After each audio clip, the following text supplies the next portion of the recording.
craft beer selection in town, and now your new favorite place to watch sports. Their indoor projector is perfect for any weather, and they've revamped their upstairs area with more TVs to take in all of the action.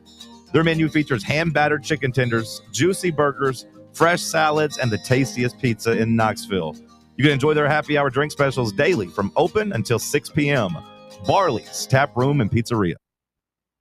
Are you looking for a treat that will knock it out of the park at the next watch party? Just like your favorite baseball team, Crumble brings the best lineup week to week with an expanded roster that includes key lime pie, strawberry cake, or my personal favorite, Monster featuring M&M candies.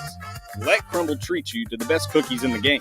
Download the Crumble app and start earning rewards. You can even vote monthly on what flavors you would like to see at any store of your choice.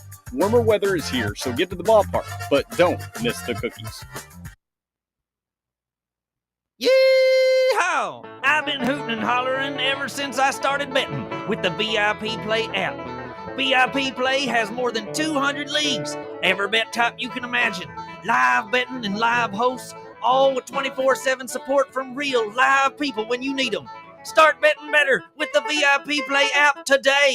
Don't be a better, be a better with VIP Play today. Download VIP Play today or head to VIPPlayApp.com.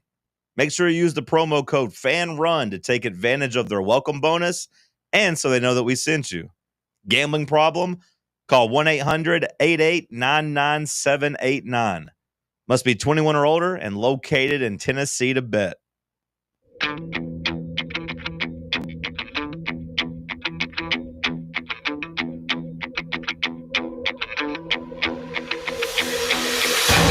The buzzer has sounded.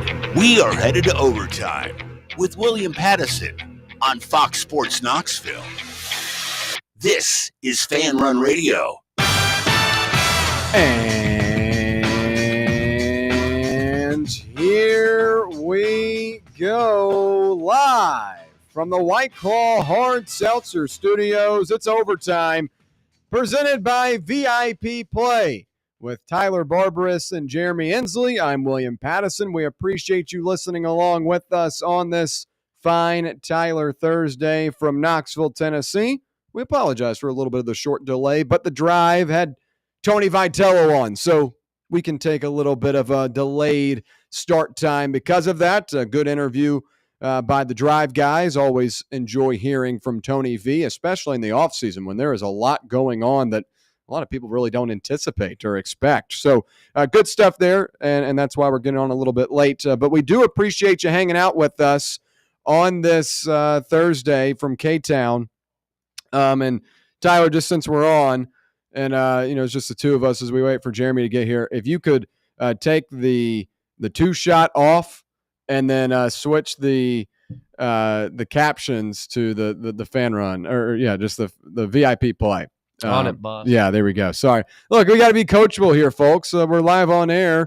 It's too tough for me to text up all the instructions. Just might as well say it over the air. Get a little behind the scenes, if you will. But we got plenty to cover over the next 2 hours, including tonight's Cowboys and Eagles matchup. The NFL season begins, and we'll get you ready for what to watch for and what we're expecting in tonight's NFC East matchup.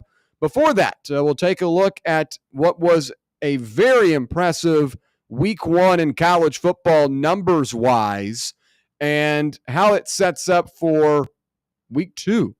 Could there possibly be some disappointment in week two, knowing how loaded things were last week? So we'll talk about that. Also have our best bets look ahead as we anticipate a great week two of college football, hoping to get on the right side this week as well. And we'll also talk about what Steve Spurrier had to say about Joey Aguilar. Some very interesting words, by the way. Steve Spurrier gave him some praise. And again, Tyler, if you could just take off the whole overlay. Just take off the whole overlay. Just one shot, just me. We've already got a background on there. All right, let's get into it, however, with our first things first topic, and that is college football playoff in the future for the Volunteers. While the AP 20 or top 25 voters may not be super high on Tennessee football at the moment, only up 2 spots from last week's number 24 ranking to 22, That doesn't mean that the feeling is shared across the country. Tennessee is riding high as the Vols took down Syracuse in dominant fashion. Forget about what the Vols being number 22 in the polls have to say about it. There was an impressive showing for a quarterback that had just gotten things going. And with the Vols' strong start, it's feeling like a given that a win will be posted in week 2 against East Tennessee, or I guess East Tennessee State, I should say. And then everyone will be getting ready for the matchup between the Volunteers and Bulldogs in week 3. And that is our first real college football playoff implication game of the Volunteer season. Obviously, if Tennessee lost to Syracuse, there would have been some implications to that. But in terms of bettering your future, a Tennessee win over Georgia would be big time. And we talked about it a lot this summer, but it kind of gives Tennessee, in a way, a mulligan early in the season to maybe afford a loss against an Oklahoma or Florida and Alabama. 2 of those 3 you could afford to lose and still make the CFP if you do beat the Bulldogs inside the confines of Neyland Stadium, which will be rocking. And I've said time and time again that this is the best chance Tennessee has to knock off the Dogs because it's early in the season. And while these analysts might not be projecting that, they are projecting Tennessee to be in the college football playoff after week 1. As 2 members of ESPN staff, Andrea Adelson and Bill Connolly, have the Vols making the college football playoff after week 1, and a win against Georgia would surely put the Vols in comfortable position for that as well. But we'll begin with, do the Vols deserve this type of hype coming off a win against a Syracuse team that will probably win 6 or 7 games this season in an ACC that is lining up to be pretty top-heavy once again? I think the hype is deserved for the offense because that was a big question mark heading into the season. It was, okay, Joey Aguilar comes in. He comes from Appalachian State where he had 14 interceptions last season, and he's got about 2 months to learn this offense. And Tennessee puts up 45 points against a Power 4 opponent in week 1. I think that is why Tennessee deserves a little bit of respect. Obviously, there are things you have to work on. The defensive line kind of got gashed in the second half and the run game. The linebackers as well did not play up to par in that run game.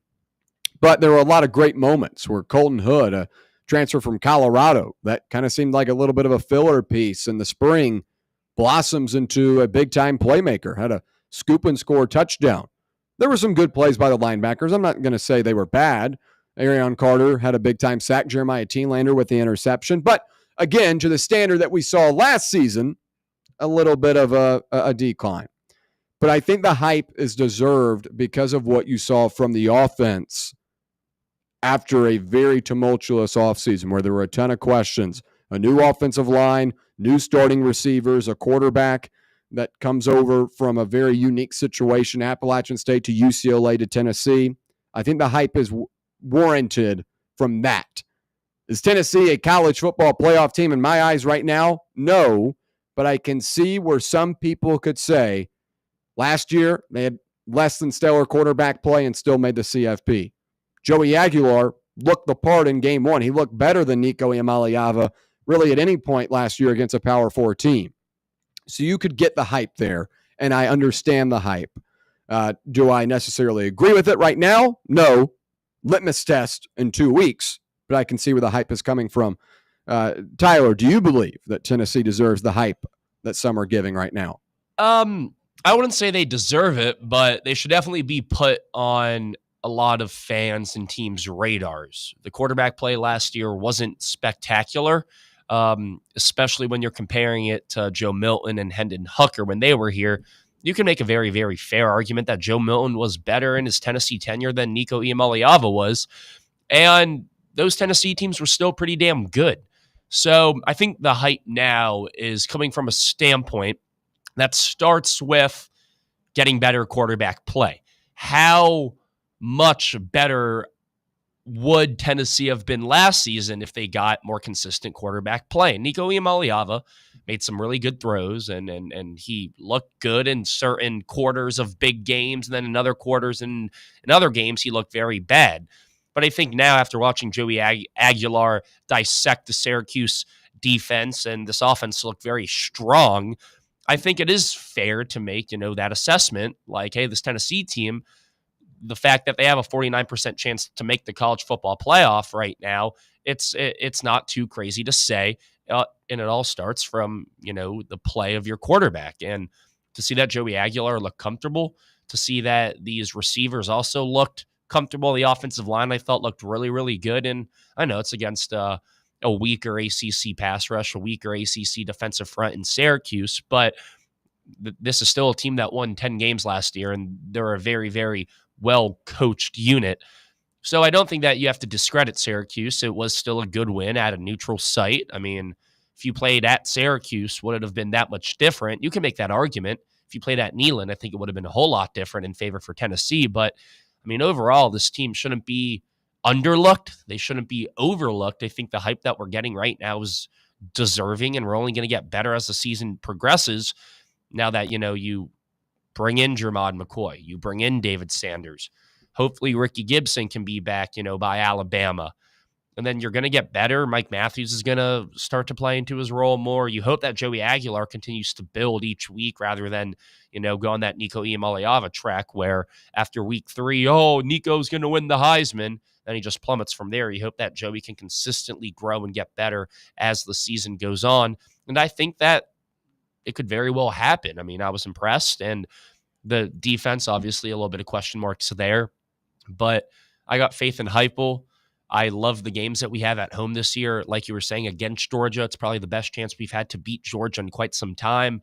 Oklahoma, that game being at home, I think really moves the needle in Tennessee's favor. And I think after Alabama, how they looked against Florida State on Saturday, it's not crazy to say that, the Vols have a better chance beating Alabama in Tuscaloosa now than if we were to have this conversation last week. So I think there are a lot more games this year that are more in favor to the Vols. And if all things go right, this team could certainly be a college football playoff contender. We'll talk about what it takes to make the college football playoff this season. Last year, it was a little bit chaotic throughout the season as we saw a number of upsets, and I anticipate we will see that once again this year in a consistently changing and complex dynamic with NIL and the transfer portal. Teams are different year in and year out. We saw that last week with Florida State, 2-10 last year. Opener against Alabama, gets a big-time win. But for this season, I think there are 4 games that every Tennessee fan with their head screwed on straight understands that Tennessee has to at least win 2 of them. Georgia, Alabama, Oklahoma, Florida. We knew that coming into the season. I don't need to be the one that tells you that. But in 2 weeks, really almost a week from now, you'll be gearing up for Georgia. And if you're able to get a win there, then you just got to win 1 more of Alabama, Florida, and Oklahoma. It makes things a lot easier if you're able to win in your own building, because you've got to go on the road to Tuscaloosa, somewhere Tennessee hasn't won in ages, somewhere that even though Alabama isn't good, it's really difficult to win there. For Florida, Tennessee's been the better team in years past and still not found a way to win. That Joe Milton year, Tennessee was the better team on paper, had the better season, but lost because of turnovers and boneheaded penalties and mistakes. We know it's difficult to win in the swamp, and at that point in the season, if DJ Lagway is fully healthy, that's going to be basically 2 years under his belt. You're going to get an experienced version of DJ Lagway for the Gators. So what will it take? It's going to take going 2-4 against that stretch of really big games.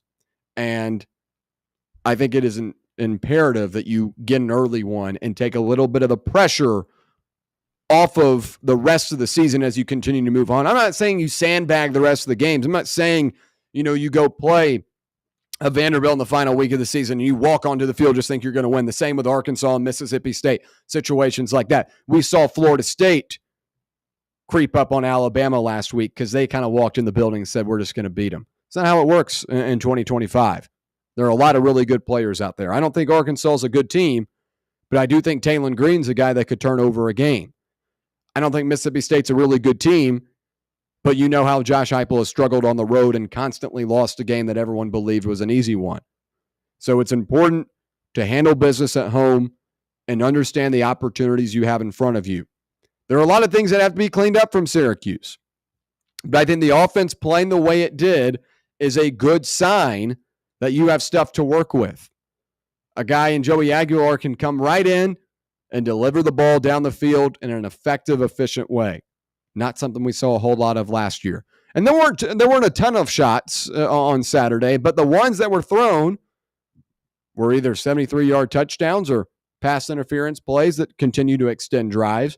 And I'm pretty sure that we're going to see some new formations and some new sets against Georgia. So there's going to be some stuff that's rolled out heading into that game as well.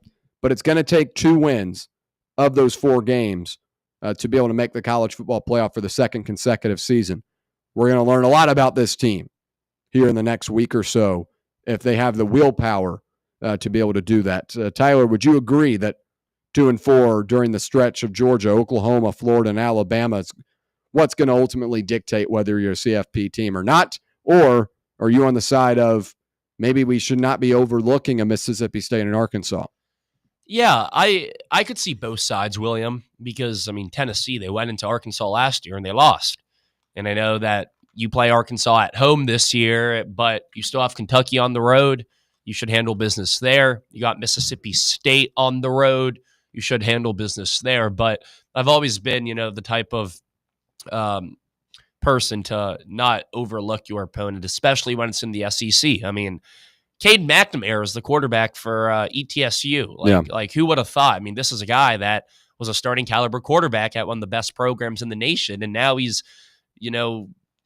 doing whatever he's doing down at ETSU, just trying to get his way back to relevance. I mean, these smaller schools, they have talent, and every year we see a team upset a big team. We saw it last year with who beat Notre Dame. Was that Nicholls State? No, it was Northern Illinois. Northern Illinois.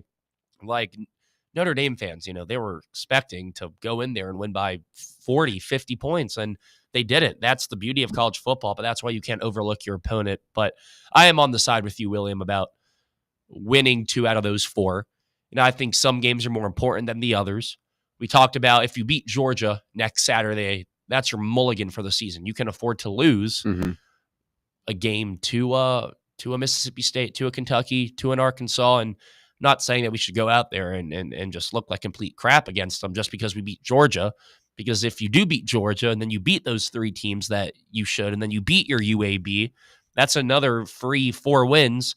And then it gets to a point to where you have, your Alabama, your Oklahoma, or your Florida.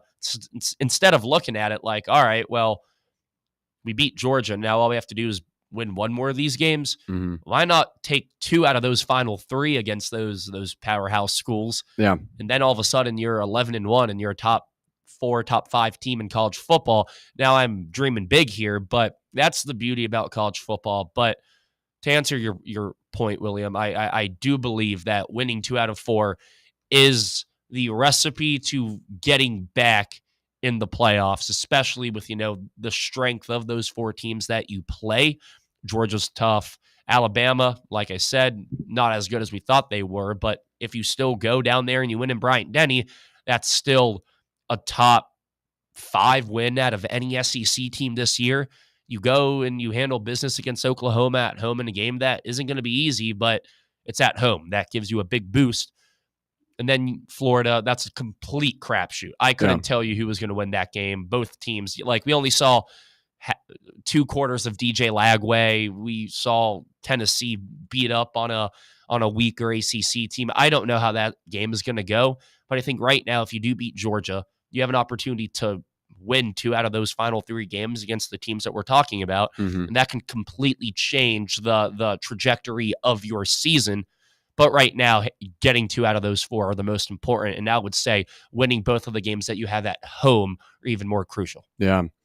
After watching week 1 unfold, does your record prediction change for Tennessee? And currently, I've not been convinced enough to go off of my original prediction. And I know it's not, breaking news that I think this team goes 9-3 with losses to Georgia, Alabama, and Florida. But while I was encouraged by the offense, I just don't have enough data, enough film to say this is a team that will be better than 9-3. And I still think 9-3 is a good season, by the way. I know that's not the trajectory that you're trying to be on, where you make the college football playoff one year and then you go down the next. You're trying to continue to climb.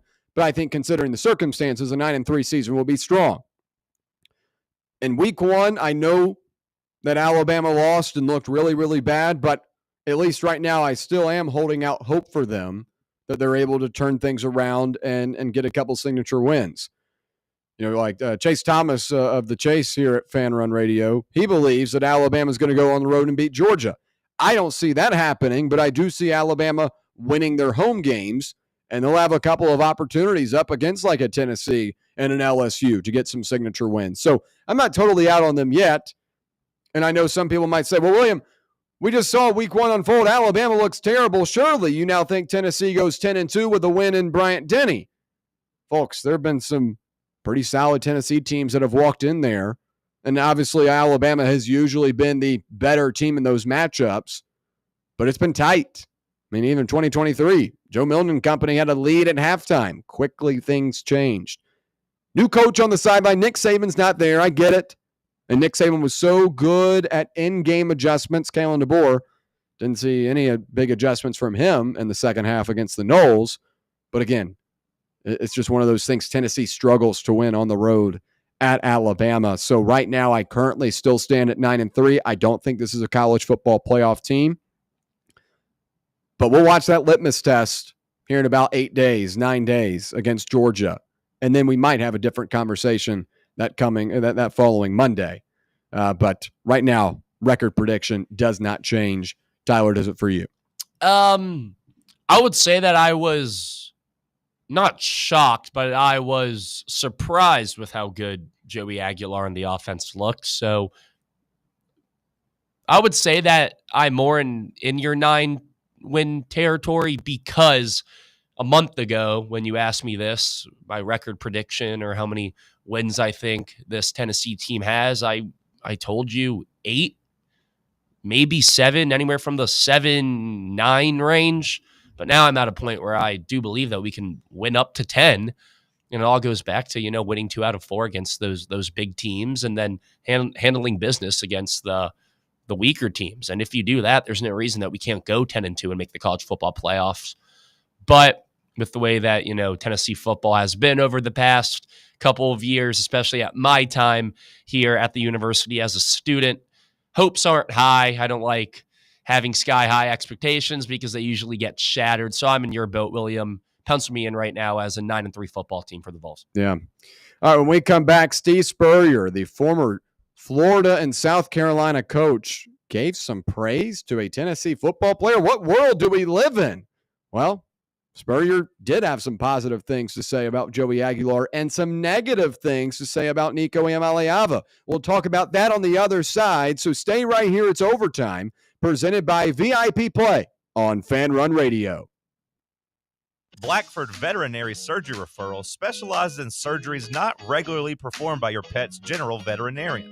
They're currently accepting referrals from vets all across the country. With their newly renovated state-of-the-art surgery center and highly trained staff, clients can rely on professional and thorough care. If your vet says that your pet needs surgery or rehab, ask for a referral to Blackford Vet and let them get your best friend back on its feet. Located conveniently in West Knoxville. For more information, visit blackfordvetsurgery.com.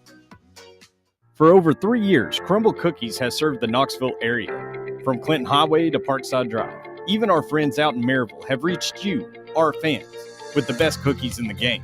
This fall, Crumble is gearing up for yet another fantastic season.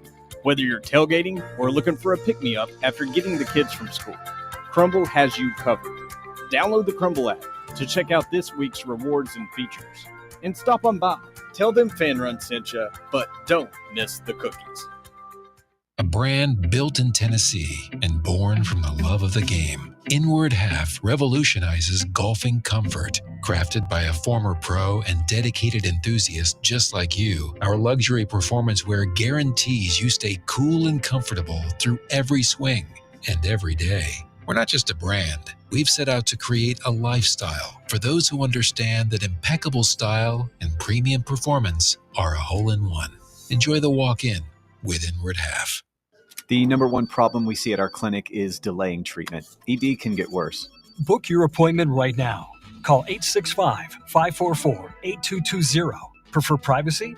Book online in under 30 seconds at menspronknoxville.com. At our clinics, men's sexual health is the whole job. Look, I'm a normal guy too. I hate going to the doctor, but we've helped so many guys in here just like you. Even if pills have failed, our medical team is going to take the time to talk you through it. Same day in-house lab, and the treatments, well, they could change your life. Your local medical team has your back. ED, performance, Peyronie's, size and shape modeling. We tailor what works for you. I'll get to the point. Can you imagine epic performance and epic sex?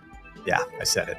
A stronger you is closer than you think. We're available right now. Call 865-544-8220 or book in 30 seconds or less at menspronknoxville.com. Men's Pro Knoxville, making it happen. Hey Knoxville! Surfside iced tea and vodka, made with real brewed tea, is only 100 calories, 2 grams of sugar, with no bubbles and no troubles. That's right, zero carbonation, so it's easy to sip and enjoy. Headed to a game day or party at a friend's house? Bring an iced tea or lemonade variety pack from Surfside, or try their green tea and new raspberry tea vodka. Find the can with the sunset stripes this season. Surfside iced tea and vodka, sold at bars, restaurants, and stores near you. Surfside iced tea and vodka, sunshine in a can. Must be 21 or older. Enjoy responsibly. Every day I'm hustling, every day I'm hustling, every day I'm hustling, every day I'm hustling, every day I'm hustling, every day I'm hustling, every day I'm hustling. All right, back here on Overtime, presented by VIP Play. We appreciate you listening along with us, whether it be on the free Fan Run radio app, 105.7 FM or 1340 AM right here in K-Town on the local dial, or on the X/YouTube live stream. However you're listening or watching, we do appreciate your time. We'll switch over to a very interesting story today about former Florida head coach Steve Spurrier. Now, Joey Aguilar made his Tennessee football debut this past Saturday in a dominating 45-26 win over Syracuse, in which he threw 247 yards of passing, 34 rushing yards, and 3 touchdowns in total. And on the other side of the country, former Tennessee quarterback Nico Iamaleava made his UCLA debut, and his wasn't as impressive. 136 yards, 1 touchdown, and an interception in an embarrassing 43-10 loss to Utah.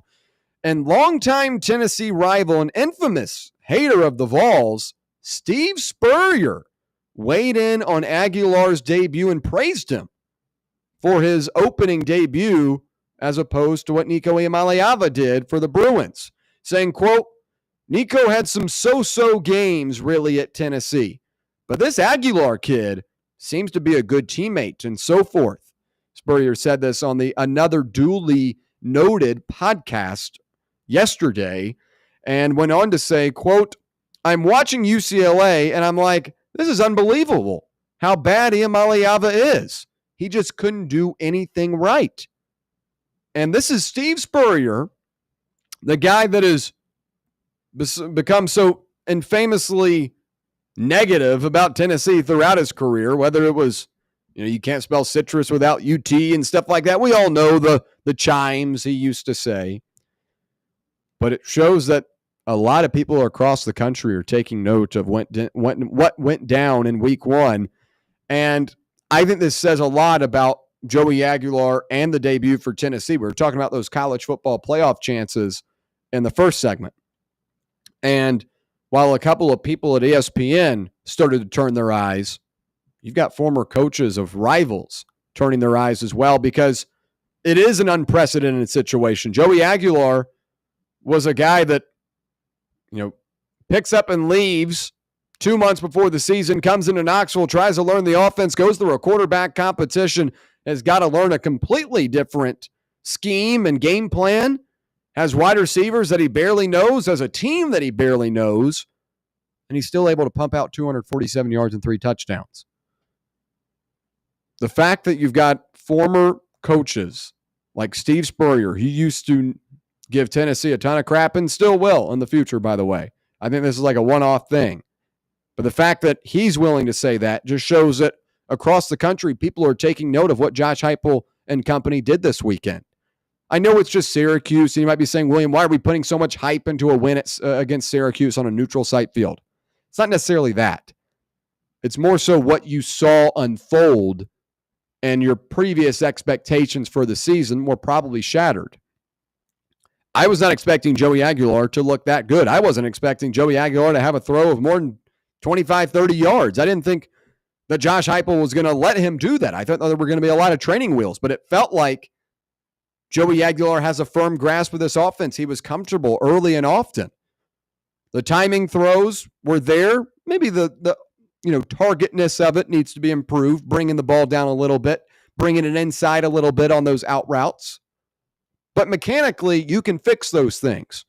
What you can't fix is comfortability and feel of the offense. And Joey Aguilar looked like a guy that has played a ton of college football before.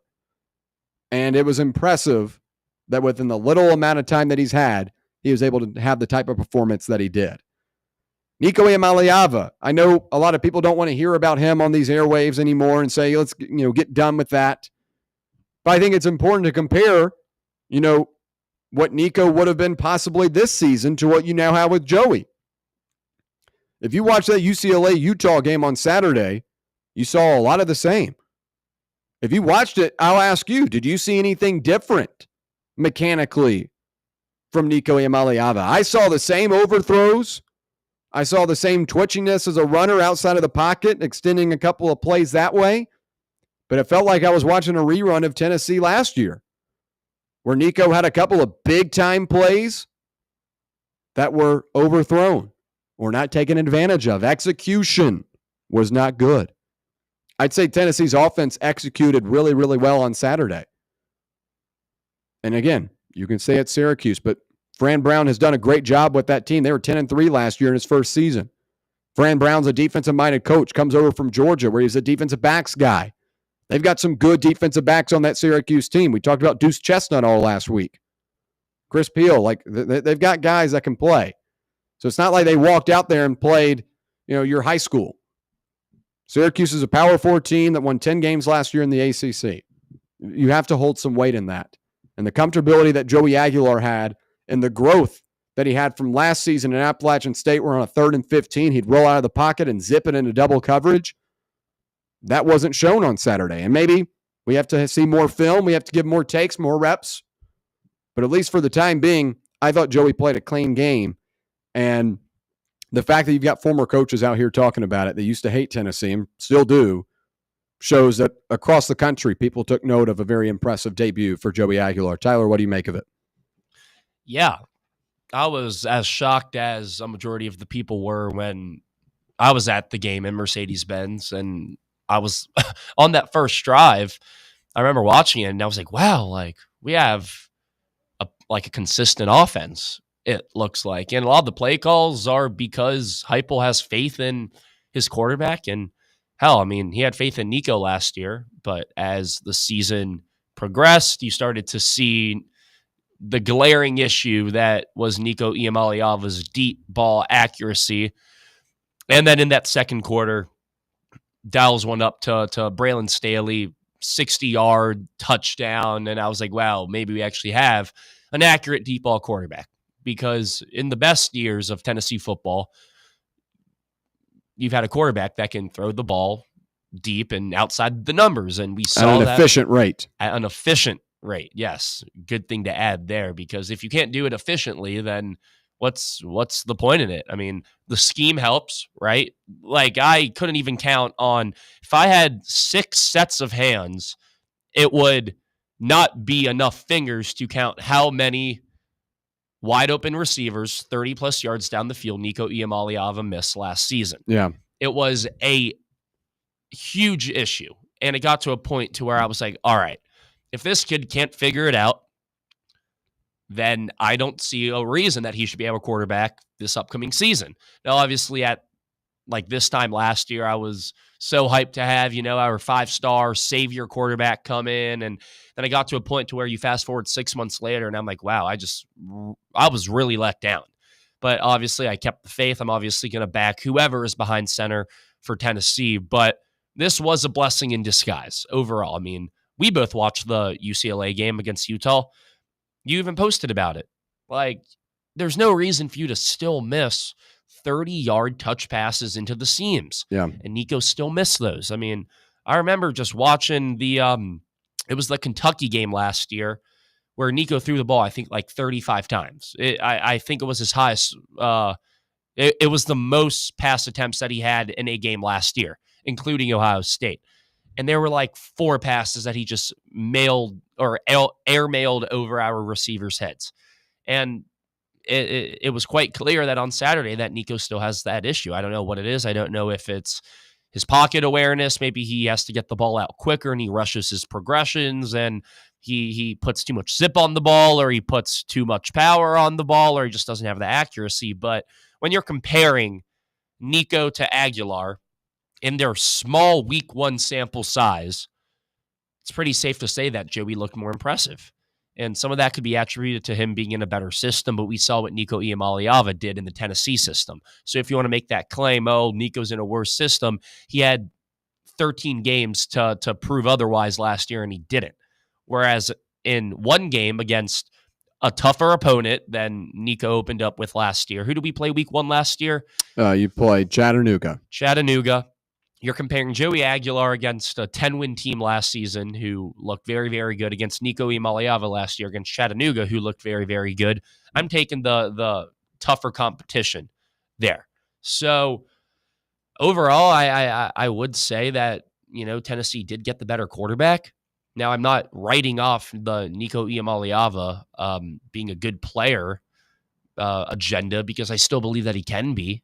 But your best opportunity to do so was here in Knoxville last season with a better team around you, a better system, and he wasn't able to get a grip of the quarterback that he wanted to be. So now he's on the West Coast, and now he's playing with rubbish out there in a stadium that can't even fill out 50% of their of their seats available, and he just has to deal with that. But overall, I'm happy in our guy, and I'm going to back Joey all season long.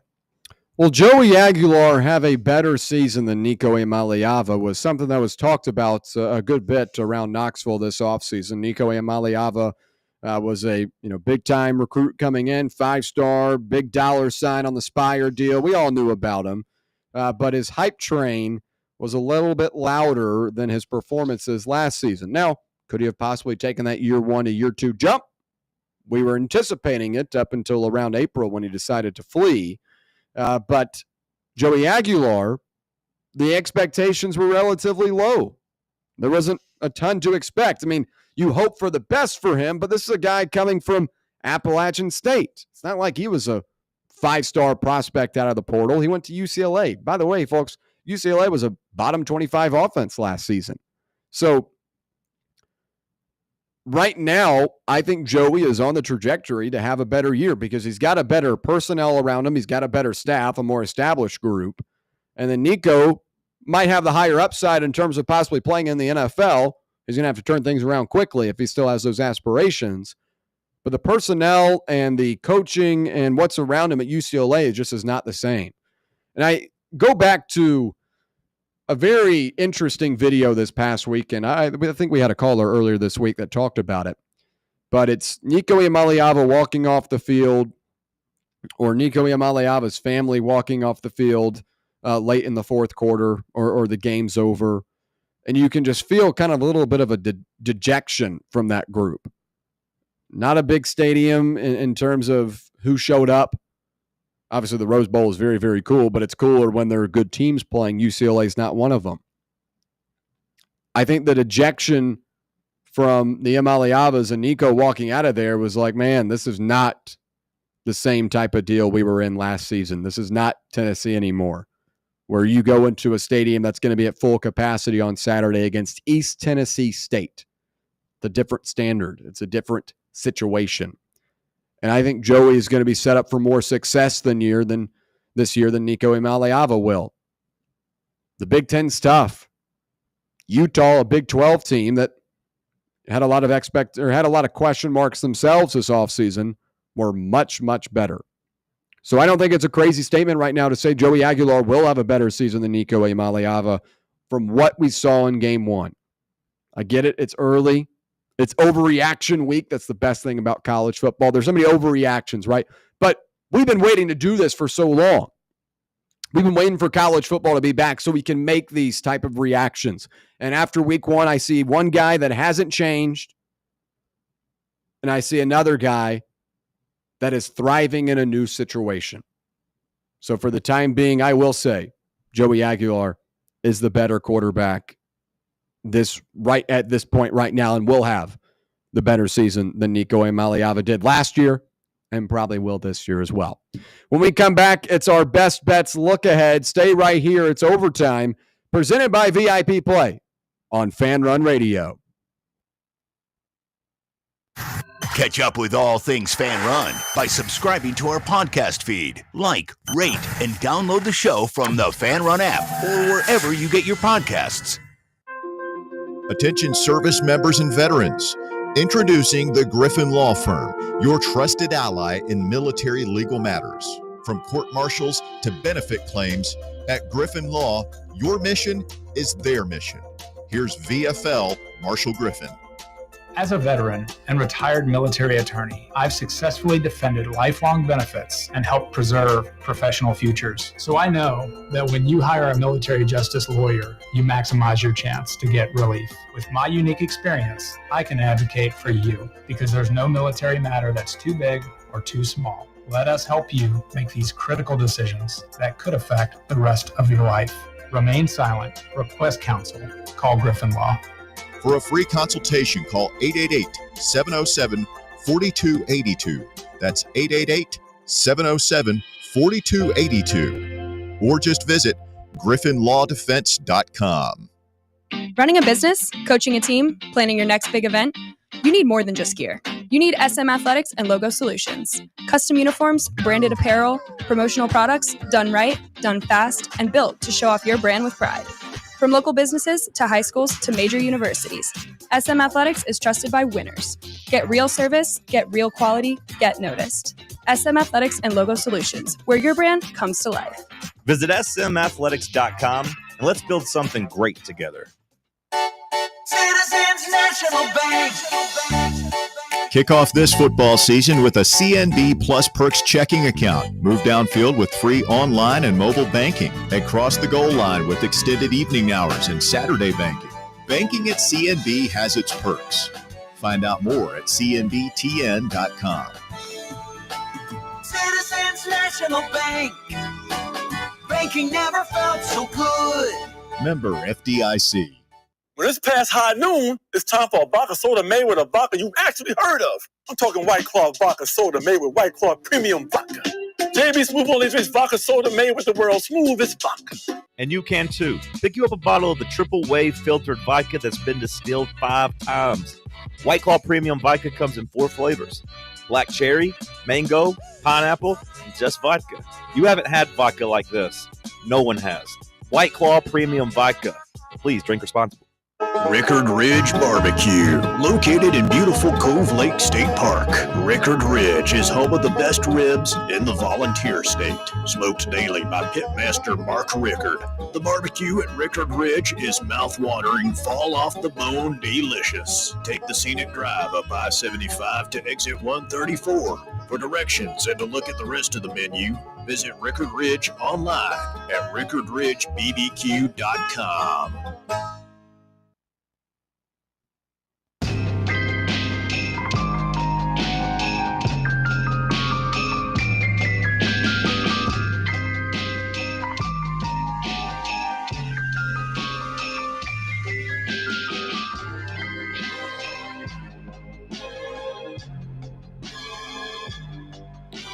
All right, back here on Overtime, presented by VIP Play. We appreciate you listening along with us. Real quick, taking a peek at the YouTube live chat. We appreciate you using that. GBO says QB1 at UT comes with more pressure than the pros. It takes a certain type of guy to be able to perform under it. And I totally agree with that as well. I mean, Tennessee is one of the biggest programs in the country. It's in the SEC. You're with a team coming off a college football playoff appearance. I mean, you've got to elevate those around you and make sure that you're making the most of your opportunity. Joey Aguilar doing so far. All right, NFL is back tonight. I don't have any plays for tonight's game. I would lean the Cowboys at the plus 8.5, and I would also look into the under. Primetime unders, as we know, very successful over the last couple of seasons. And, these are two teams that are divisional rivals. It's going to be tough. Also, the rain is going to be pouring down tonight. So those are a couple of things to watch for. But no plays for me in the NFL. I'm actually going to try and stay away from the NFL this season. It's just a money churner for me. But however, we do have plenty to talk about in college football. But before we do that, let me tell you a little bit more about VIP play. Folks, football season is officially back, which means there's not a better way to get in on the action than VIP play. Go claim your VIP play welcome bonus, and when you do, you'll get $100 instantly in bonus bets when you bet $5 and use the code FANRUN. That's FANRUN in all caps to claim those bonus bets. And the new and more improved withdrawal and deposit methods have been added to the app. So now the experience is as seamless as it has ever been. So there's not another betting service out there to get the most value on your Tennessee Volunteers, your Tennessee Titans, whatever it may be. Use the VIP Play app, use the code FANRUN, and get in on the action this football season. Not a better way to do it than the VIP Play app. Gambling problem, call 1-800-889-9789. Must be 21 years or older and located in Tennessee to bet. Okay, yesterday we took a look at some of these early lines, and we don't have a ton of movement to report, but it's always interesting to look at how these things move. A couple of plays we talked about yesterday. Iowa +3, now at Iowa +3.5. I think Iowa State only being favored by a field goal at home is a little bit sketchy. Iowa did not have the best performance out of their new quarterback in game one, but the fact that this line is what it is a little fishy to me. Also, let's take into account what Kansas State's looked like over the last 2 weeks. They were really bad against Iowa State, and that was still a close one. Last week, Kansas State barely escaped North Dakota. So Iowa State's best win right now, and the one that's propping them up, is a Kansas State team that looks to be pretty dog water this year. So that Iowa +3.5, I'm still looking at. Baylor, SMU, classic trap line for the Mustangs at -2.5 at home up against a Baylor team that is coming off a loss at home against Auburn. This line has stayed true at the +2.5. -108 right now, and I would like it to get to 3. I don't know if we're going to get there. I could see up until kickoff this thing getting around +2, maybe even down to +1.5 as you start to see some money come in. Baylor SMU, a big trap line game to watch for. We'll go down the list here. I got a couple of comments yesterday, people asking about South Florida and Florida. I'm personally staying away from this one. The 17.5, I think, is fair for the Gators because this is a really good team, and they're expected to get guys like Caleb Banks on their defensive line back for this matchup against the Bulls. But I've seen South Florida play. I was relatively impressed. I think the Gators will have more success containing Byron Brown, but also for the Gators, we've only seen them play against Long Island. Though I do think this Florida team is good, I need to see them play a competent opponent before I'm willing to lay the money here in week 2. So that's why I'm staying away from this one. Michigan, Oklahoma, the best game this week, -5.5 right now is the spread. And this came down from 6.5 earlier in the week. This thing got bought up quickly. It was 1.5 in the summer, went all the way up to 6.5 around Monday or Sunday, back down to 5.5. I still like Oklahoma here. This is going to follow a ranked versus ranked matchup system that I have used over the last 2 years. Now, we're off to an 0-2 start this year, but profitability-wise, this is a 59% system in terms of ATS that I've used, and I'll probably use it again on Saturday. So I look at Oklahoma. Finally, Arizona State and Mississippi State. This game's starting to make some headlines on social media as Arizona State's been using little cowbells in practice to try and prepare. It's not going to necessarily be exactly what is going to go down on Saturday, as there will be a lot more than just 2 cowbells behind the quarterback taking a snap in practice. But I still like Arizona State right now. I think Mississippi State is getting a little bit of the benefit of the doubt here being at home. I think Arizona State's a much more well-rounded team. Marcus Ario was the only offensive coordinator nominated for the Broyles Award last year, which goes to the best coordinator. Jordan Tyson and Sam Levitt, Shimon Mateer, really, really good players at quarterback, wide receiver, and tight end. This is a tough team to beat, and I don't think Mississippi State has the guns to do it. I will say I like Mississippi State's running back, Fluff, that comes over from South Alabama. He was fun to watch, but I don't know if this is going to be enough to take down what I believe is the best team in the Big 12. So that's our best bets look ahead. We'll finalize those picks tomorrow, so make sure you tune in to Overtime from 6 to 8. This has been the Best Bets Look Ahead presented by VIP Play. Make sure you claim your bonus bets, $100 of bonus bets, that is, when you bet $5 by using the code FANRUN. FANRUN in all caps. Not a better way to get in on the action this football season than VIP Play. Gambling problem, call 1-800-889-9789. Must be 21 years or older and located in Tennessee to bet. When we come back, all eyes on college football this past weekend. Texas and Ohio State, one of the most watched games of all time, and we'll talk about what that sets up for week 2 as the slate is not as strong. We'll also dive into tonight's NFL kickoff game, Dallas, Philadelphia, Cowboys, Eagles, divisional rivalry. This is going to be fun. We'll dive into what to watch for tonight in that one. All right, stay right here. It's Fan Run Radio on a Thursday, hour number 2, coming up next. Follow us on Twitter or X or whatever the they're calling it these days at Fox Sports Knox. Fox Sports Knoxville. Fan Run Radio. It's time for the North Knox Siding and Windows High School Football Player of the Week. Brought to you by North Knox Siding and Windows. Call 865-689-0505 or visit them online at northknoxsidingandwindows.com. This week's North Knox Siding and Windows High School Football Player of the Week is Gibbs High School's Seth Sieber. Sieber led the Eagles to a 24-21 win at Halls last week. Sieber led the way defensively with 12 total tackles and 5.5 sacks, 4 tackles for loss, and a pass broken up as Gibbs improved to 2-0 on the season. Gibbs High School's Seth Sieber, this week's North Knox Siding and Windows High School Football Player of the Week.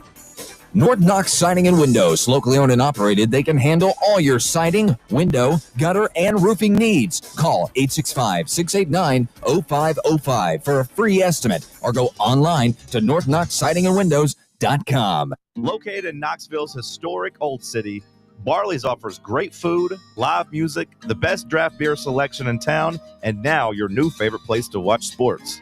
Their indoor projector is perfect for any weather, and they've revamped their upstairs area with more TVs to take in all of the action. Their menu features hand-battered chicken tenders, juicy burgers, fresh salads, and the tastiest pizza in Knoxville. You can enjoy their happy hour drink specials daily from open until 6 p.m. Barley's Tap Room and Pizzeria. Got a problem tree looming over your home? Call ECR Total Landscapes. Whether it's trimming, removal, or storm cleanup, our certified pros get the job done safely and efficiently. We're licensed, insured, and ready 24/7 for emergency calls. Big or small, we cut them all. ECR Total Landscapes. Call now for a free estimate, 865-384-2012, and mention promo code FANRUN for free stump grinding on any tree removal now through the end of the year. Also, visit us at ecrtotallandscapes.com.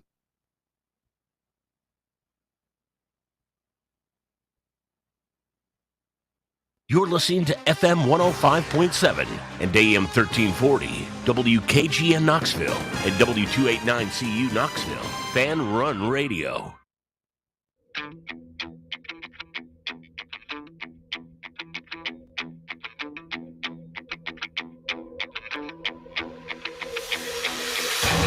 The buzzer has sounded. We are headed to overtime with William Pattison on Fox Sports Knoxville. This is Fan Run Radio. Here we go. Hour number 2 on a Thursday, live from the White Claw Hard Seltzer Studios. It's overtime. William Pattison, Jeremy Ensley, Tyler Barbaras joining you. We appreciate you hanging out with us on this fine Tyler Thursday, that is. I should have corrected myself. Good stuff in hour number 1. We'll continue it here in hour number 2, talking about what was a historic week 1 of college football in terms of the Nielsen ratings. And also, we'll take a look at week 1 of the NFL season that kicks off tonight with the Cowboys and Eagles. Plenty to be excited about. I want to welcome in Jeremy, who's joining us. I will say, Jeremy, I was surprised that you showed up this week. I was watching on Saturday. I was like, I don't think we'll see Jeremy this week because of what's unfolding. No, I'm not the type to cower away when things are bad. I mean, shoot, I was able to keep a smile on my face for almost 2 decades. So listen, I got to be here through the thick end of thing. You feel me? I don't cower away now. Shoot, I'm gonna be here when I can. Better believe that. How y'all boys doing though? We're doing well. We're doing well. I will say, I had a big rant on Monday about the Tide. I think it's the lowest point of the Kalen DeBoer era. I believe it's lower than Vanderbilt. It is lower than Oklahoma. It's lower than losing to second and third strings against Michigan in the bowl game. You had all offseason to be prepared for this Florida State matchup, Jeremy. Yes. And you come out and you get manhandled on both sides of the line of scrimmage. Yes. And you have the same dumb, boneheaded penalties. Guys like Damani Jackson jumping on a guy after the play. Yes. Just stupid stuff. And it's the same things that Alabama did last year in all those losses. They haven't learned. Yes, it is. I'll just speak on it just briefly because I know we got other things to cover. Yes, that was a total embarrassment on Saturday. It really was. I mean, I know the biggest thing all week has been the jogging that was displayed on the field, and I seen it too, and I couldn't believe it in the moment. And we don't expect to see a Saban 2.0 on the sideline, but if you are seeing this type of effort, this type of play being delivered, it needs to be called out in the moment, because this is, I will say this, we got to get out of saying the Bama standard. We have to get used to saying the Saban standard. This is not the Saban standard that has been set for the last 20 years, which is something we have been accustomed to seeing. So with that, but for me, I just couldn't understand, yes, the manhandling on both sides of the line. I mean, you're talking about our All-American left tackle and Caden Proctor getting put on his behind multiple plays. I mean, you're talking about a line that isn't able to get a protection scheme right and passing defenders off, and Todd Simpson absolutely having no time to really get adjusted into the game. You're talking about a defensive line that is getting pushed back 7-8 yards off of the ball and things. And we're catching tackles where we're just, I mean, jogging to the ball, having blown coverages and things like that. It was a complete mess to see. I didn't like the tight formations that we came out on offense, having Ryan Williams lined up in the slot probably about 60, 70, 80% of the time. Just so much bad. I mean, it was a complete embarrassment on both sides. I mean, to me, this may be crazy, but to me, I thought Todd Simpson was actually a small bright spot. You can say that. You can look at, but to me, Todd Simpson was the only one that was visibly trying to give max effort on the field. I mean, you can talk about the pass that he had to Ryan Williams, which on the 4th down run, which he probably should have kept and ran. Yes, that was a mistake. That was a huge mistake. The pass that he was late on to Rico Scott in the red zone. But Todd Simpson, for better or for worse, he was actually out there trying to give maximum effort. And if everybody would have adopted his effort, then I think that game turns out a little bit differently. I'm not about to shine a dim light on Todd Simpson for what happened on Saturday. Hell, he wasn't getting no help. Our best receiver, who I lobbied for in the summer, was out there with gator arms. He looked like he'd been playing Twitch all summer. He'd been on Twitch and YouTube. That's what I'm saying. Probably scared to get the paint knocked off of his face. Anyways, but that's what I'm saying. I mean, and it's sad to say that somebody that was basically coming from the Pac-12 had to end up showing up in SEC play. And Jeremy Bernard, the only true bright spot that we had Saturday. So that's all I'm gonna speak on for right now, because like I said, I know we got other things to cover, but yeah, I'm not going to get on here and try to hide from the fact that this was abysmal. Mm-hmm. And like I said, we're not looking for a Saban 2.0, but you have to demonstrate that if this is what you are willing to condone, then yes, you may have to go, because I need to see it, yes, on the sideline. I need to see it, yes, live on TV, that the bleak that you are seeing on the field ain't going to work in that moment. Mm-hmm. And it needs to be addressed in that moment. So I'm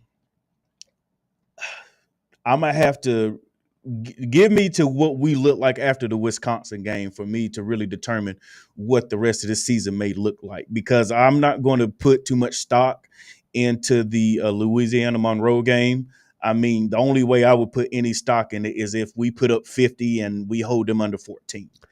Yeah. But no, we could. Mm-mm. Well, here's what I make of that. First off, a little bit of a therapy session there. Let it all out, Jeremy. Appreciate it. The second thing is, I think that if you're going to say Ty Simpson was good because he gave it his all, that's an issue about your team, first off. That, one of the bright spots is that a guy just gave all of his effort. Everyone should be given that amount of effort every day. And I was not impressed with Ty Simpson. 23 of 43, a QBR of 46.9, had a huge mistake on that fourth down play. Yes. Where he should have ran it. It was right in front of him. He knew it, and he throws it into the dirt. There were a lot of plays that were thrown in the dirt, inaccurately thrown, stayed in the pocket way too long, would end up having to, do a roller coaster in the backfield to avoid getting hit. There were a couple of plays in that first drive. I said, maybe I was wrong about this guy, but see, and that's the thing. See, that first drive, we came out under center for a few plays. We were able to run the ball semi-effectively, but we were able to stay on schedule within that first drive. I mean, he had a couple bootlegs within that first drive where he looked good, was able to get the ball out and look good. But I mean, I'm not going to be so hard on Ty, because after that first drive, I mean, he was under duress so much of the game. And like I said, outside of that fourth down throw, which was abysmal to Ryan Williams, that he should have kept and ran, I mean, I really can't put too much on him, because receivers weren't getting separation. Three linemen on a few plays getting put on their behinds. I mean, what can you really do with that? Yeah. I mean, really nothing. I mean, and you're trying to, hopefully for your first start, to be able to get settled into a game completely outside of your first drive of the game. And he just wasn't able to do that. So that's why I'm kind of holding my reservations on Ty, because outside of Jeremy Bernard, where was he getting help from? I mean, who you dependent upon? I mean, if Ryan Williams catches that crosser across the middle, and if he catches that quick slant in the red zone, maybe we have a different outlook. But I'm not going to fault him for putting two passes on the money that hit two hands and were dropped. I'm not going to put that on Ty Simpson. So, we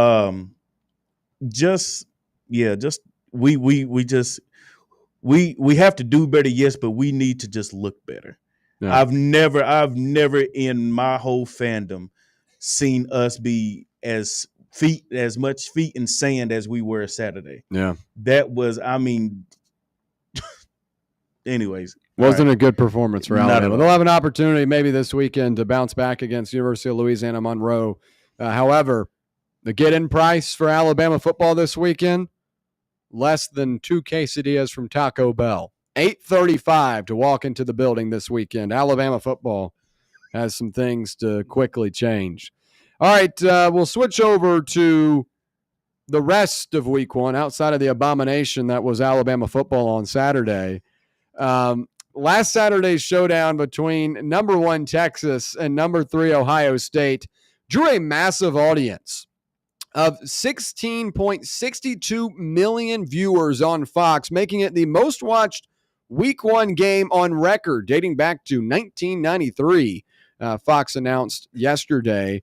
The previous high for a week one game was $12.3 million for number 2 Alabama versus number 3 Florida State in 2017, though that was before Nielsen began including out-of-home viewing. That game aired on primetime ABC networks. This year, Texas-Ohio State was one of 4 week one games to exceed 10 million views, along with Notre Dame-Miami with 10.8, Alabama-Florida State 10.7. A lot of people got to watch some good football. And LSU Clemson with 10.4 million, all of which aired on ABC. Putting that in perspective, there were 6 such games during the entire 2024 regular season. What this tells me is that the hype around college football is the best it's ever been. Conference realignment, the transfer portal, NIL, I know not a lot of people are for it, but it's putting together a pretty good product. And it gave us a really enticing week one where everyone was tuned in to one of these big games, whether it was Texas-Ohio State, Arch Manning versus Julian Sayin, whether it was Cade Klubnik and Clemson versus LSU and Garrett Nussmeier. There was a ton of big games this past weekend, and as much as we hate where college football is going, it is delivering, and people are answering saying, we care, we want to watch. So I do understand there are a lot of people that love the pageantry and the history and the rivalries and stuff like that, and a lot of that's gone out the window. But in turn, we get better matchups because all these TV deals that are the ones orchestrating these conference realignment moves and stuff like that, they want to see these big-time games. The SEC just redid their schedule last week. They announced we're going to 9 games. Oh, and by the way, you've got to schedule a Power 4 non-conference game. Also, Notre Dame is included in that group as well, one time a season. So now you're going to play 9 SEC teams and get a pretty strong Power 4 team in some cases. You're getting a better product. You're getting better football. As much as it helps Tarleton State to come into town and get belt whooped by 56, and it helps their program out, they get a nice check, get to take it home. As we're seeing this weekend, no one in Tuscaloosa wants to go see University of Louisiana Monroe go play the Tide after an embarrassing loss. Now, if Georgia were coming into town this weekend, there'd be some revenge on everyone's mind. Okay, let's set the record straight. Against ULM, they'll win. Why go? And especially with ticket prices the way they are in 2025, people don't want to pay the price to go see the circus. You know, a first half one-off, and then you see the depth of your roster in the second half. These numbers tell me that college football is in the best spot it's ever been in terms of engagement and people drawn to the TV. Last year was the best college football season I've ever seen. With the 12-team format, there's a chance for everyone as the season goes on. At the end of the season last year, there were 16, 17 teams arguing we should make the college football playoff. You had a 9-3 South Carolina saying we should make the college football playoff because we beat Clemson. Like, you actually had teams with 3 losses on their resume arguing to make the CFP. That means there are more teams engaged or more fan bases engaged.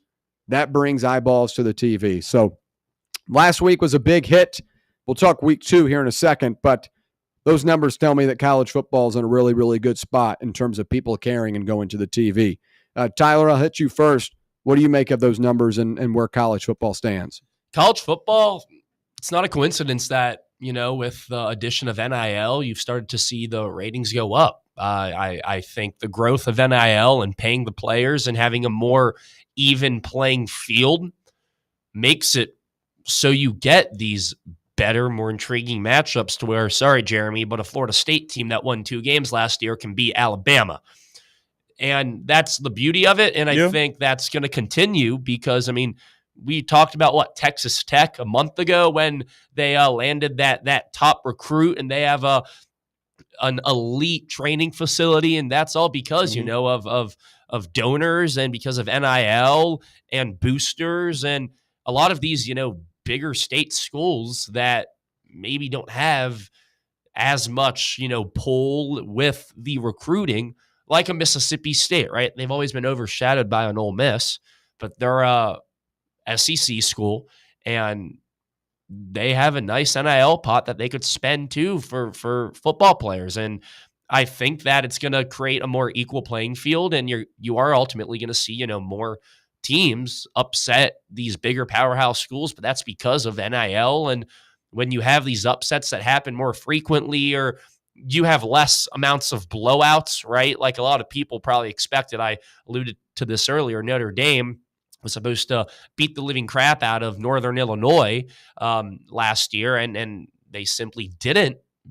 But that's where the viewers and the ratings come in, because they tune in and they're like, wow, a no-name school, or a school that were 28-point underdogs is in a 3-point game right now with the top 5 team in the nation.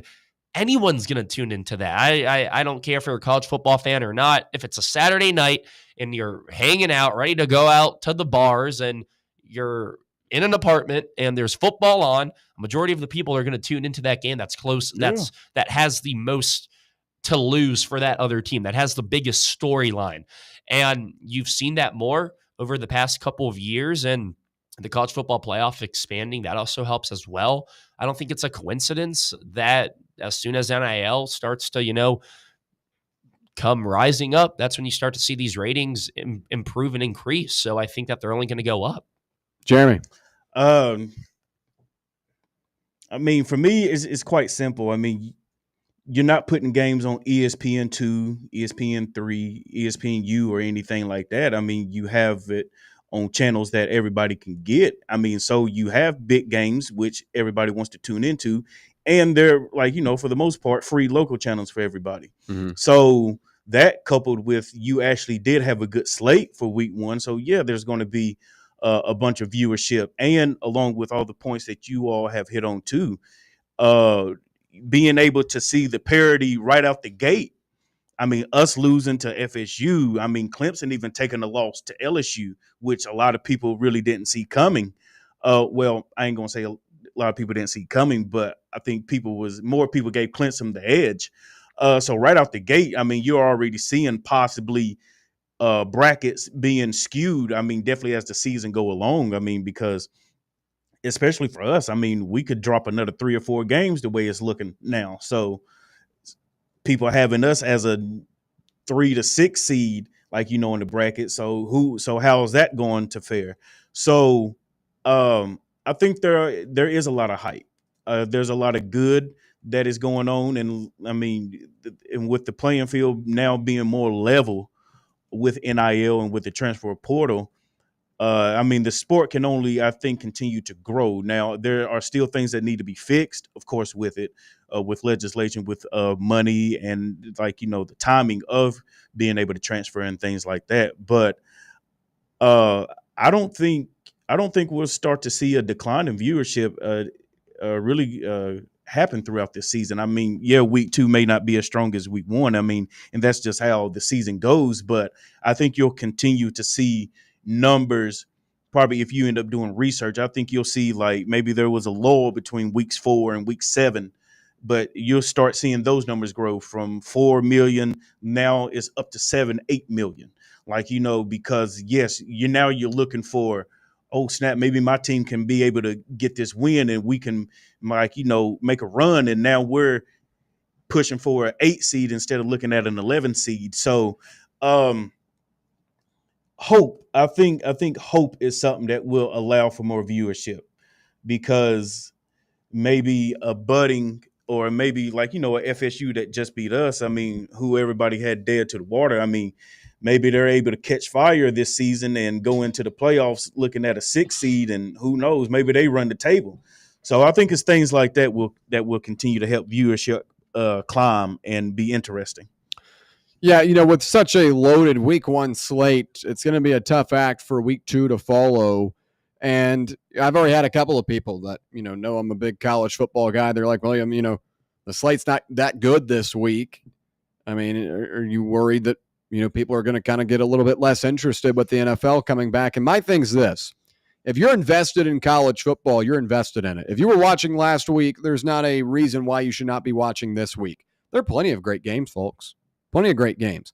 Baylor SMU, I think, is a really fun one. Yeah. You've got Illinois heading on the road to Duke. Illinois, one of those teams that a lot of people were talking about this offseason, up against a Duke team that just paid their quarterback, Darian Mensah, $4 million to come play.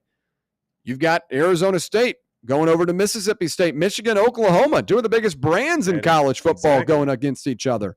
There are plenty of good games this weekend, but I think the problem is with a lot of people, they have the mindset of, this is not the banger game that we got last week, or this is not as good as the NFL where we get like a Ravens and Bills on Sunday night, and then tonight we get a Cowboys and Eagles. College football doesn't work that way. Like, there are 136 teams, not 32. Like, there are probably 12 really, really strong teams in the NFL. And when they play, there are a lot of eyes. But there's a lot more fan alienation. Alienation, maybe? Yeah. I got what you're saying. Yeah, fan alienation where, there's 32 teams to choose from. In college football, you got 136 that are available. So, like, that's going to affect viewership as well. But I think if you're a college football fan, whether it's the sicko level like myself or just even on the casual level, there are plenty of games to enjoy this weekend if you sit down and know a little bit about them and just sit back and relax. The numbers aren't going to be as strong as like a Texas, Ohio State. Those are two big brands with a huge quarterback storyline in it. But there are good games this week, and I think if you're engaged with it, I don't think there's a worry about the week 1 numbers to the week 2 numbers. They're not going to be as strong, but they will be still good games. I think Michigan, Oklahoma will be right up there with the 10 million number.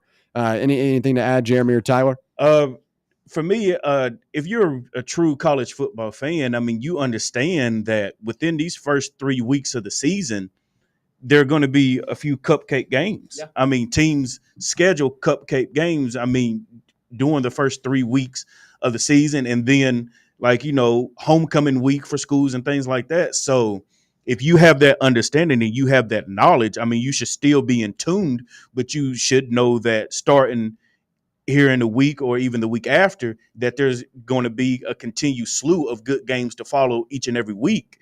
So if you come in with that understanding, it should still be fine. Tyler? I feel like there's a good college football game every weekend. It just depends on, what you like.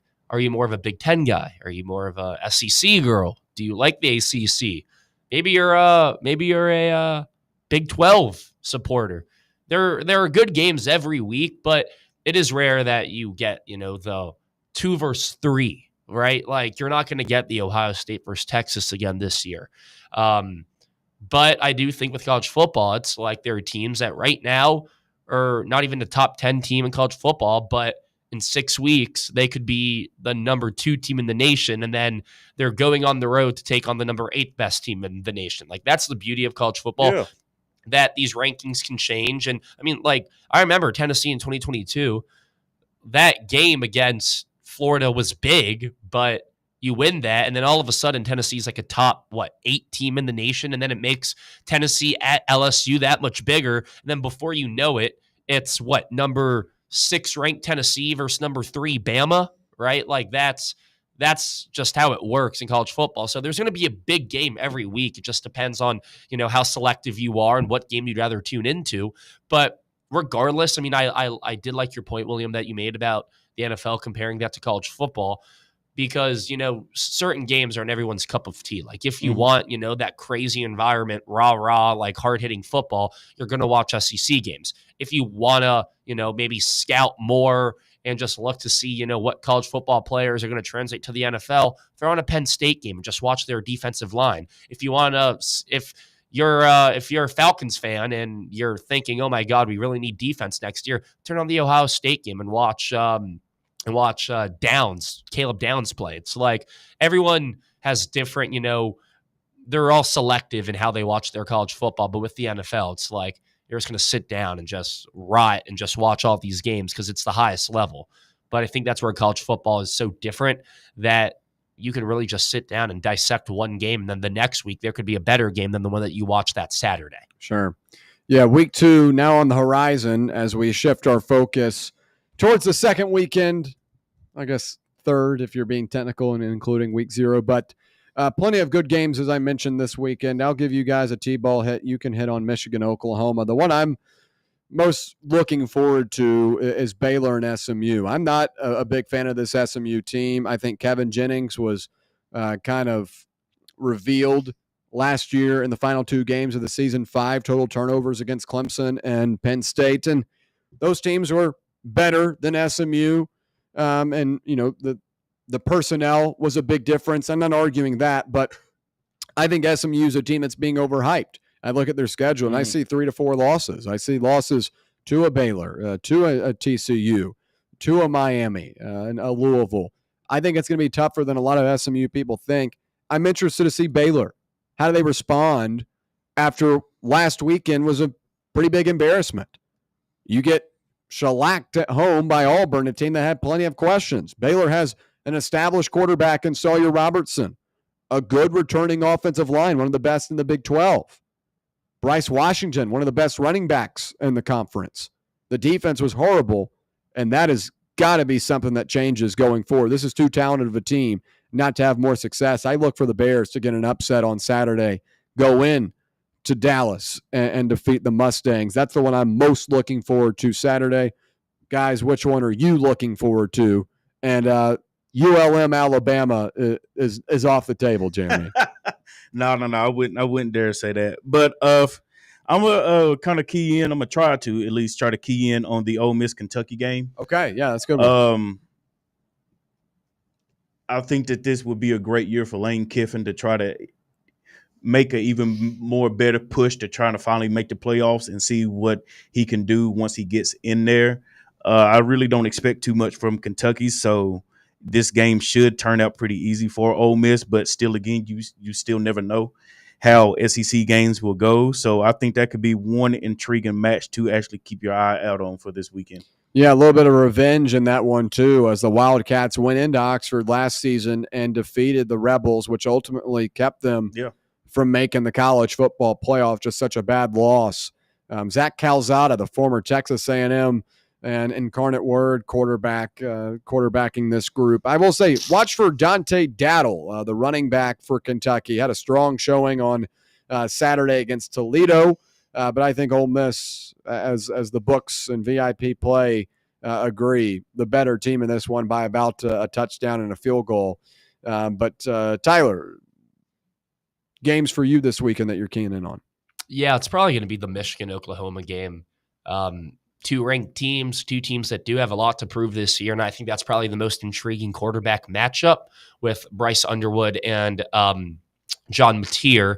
I think that one will be fun. I mean, it's at Oklahoma, so I think it's definitely going to be a test for Michigan. You have your true freshman quarterback probably playing in the most hostile environment that he'll play until, Ohio State this year is in Ann Arbor.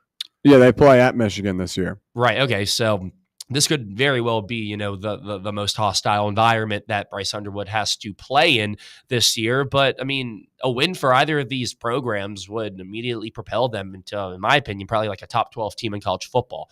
And when you're looking at the bigger picture, making the college football playoffs, a win over in Oklahoma if you're Michigan, or a win over Michigan if you're Oklahoma, is something that the committee really, really looks at.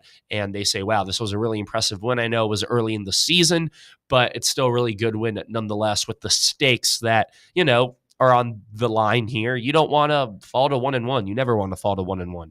Yeah. Seems like you only really have 2 losses this season if you want to be a college football playoff team.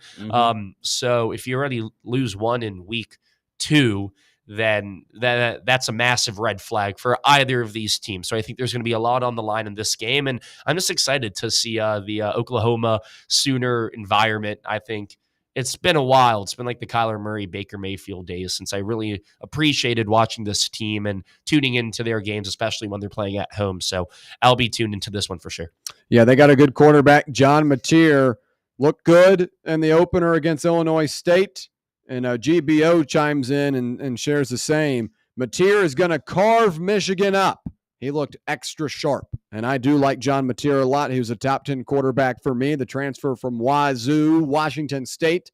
Ben Arbuckle, his offensive coordinator, comes over from Washington State, joins him in Oklahoma. And this is an opportunity against a Michigan defense that's pretty good once again this season to really showcase what Mateer and company can do. When we come back, we'll take a look at the Cowboys and Eagles Thursday Night Football, the kickoff of the NFL season, just a couple of minutes away. We'll break it down when we return right here on Fan Run Radio. For the fans, by the fans. This is Fan Run Radio, Knoxville. Ready to launch your career? Axle Logistics is a leading third-party logistics company where excellence is an energy. With an award-winning culture, Axle proves that positive outcomes come from a positive environment and a work hard, play hard mentality. At Axle, the drive for success is infectious. And with an uncapped commission structure, hard work isn't just noticed, it's rewarded. For those with big goals and even bigger dreams, Axle Logistics is the place to start your career. North Knox Siding and Windows is a complete exterior home improvement company that can help you with all your home exterior needs. If your home needs new siding, windows, doors, gutters, handrails, a deck, or a new roof, then give my friends at North Knox Siding and Windows a call at 865-689-0505. You can also visit their showroom at 5618 North Broadway. Locally owned and operated and proudly serving all of Knoxville and the surrounding areas, North Knox Siding and Windows. Online at northknoxsidingandwindows.com. Have you ever found yourself wishing your clothes looked brand new again? Whether it's your favorite suit, that little black dress, or your comfy winter coat, Crown Cleaners can make it happen. From stubborn stains to delicate fabrics, the expert team at Crown Cleaners uses the latest cleaning technology to ensure your clothes come back looking and feeling fresh. Visit one of their 2 area locations, Kingston Pike on Bearden Hill or South North Shore Drive near Dunkin' Donuts. Online at crowncleaners.com. Crown Cleaners, a tradition of excellence. Fall fans, reimagine your home at Broadway Carpets and Flooring for any remodeling or building needs. With a variety of carpets, rugs, hardwood, vinyl, and stone, Broadway has all the flooring and installation options you're looking for, including pet-resistant products like Pet Perfect Carpet from Shaw Floors. Visit their showroom in downtown Knoxville or the location in West Knoxville located on Kingston Pike near Pellissippi Parkway today. Hey Vols fans, Cody Brown here. I grew up right here in Tennessee and know what it means when someone says, I've got your back. That's why you can trust Farm Bureau Insurance of Tennessee. Whether it's your home, your vehicle, your family's future, or the business you built from the ground up, we will show up for all of your insurance needs. We are Tennesseans who understand what matters, which is doing right by you. Insurance is not all about just paperwork and policies, but it's about the people we insure every day. So if you want insurance that hits home, give me a call at 865-992-3871. Go Vols. Are you tired of hiding your smile because of crooked teeth? At Knoxville Smiles, we've got the perfect solution. Invisalign. No metal, no wires, just clear, comfortable aligners that straighten your teeth without anyone noticing. Eat what you want, smile with confidence, and see results in as little as 6 months. Call us today for more information about Invisalign, 865-539-1776. Or just visit us online at knoxvillesmiles.com. Smile brighter with Knoxville Smiles. Presidents to represent me. I'm out for presidents to represent me. I'm out for presidents to represent me. I'm out for presidents to represent me.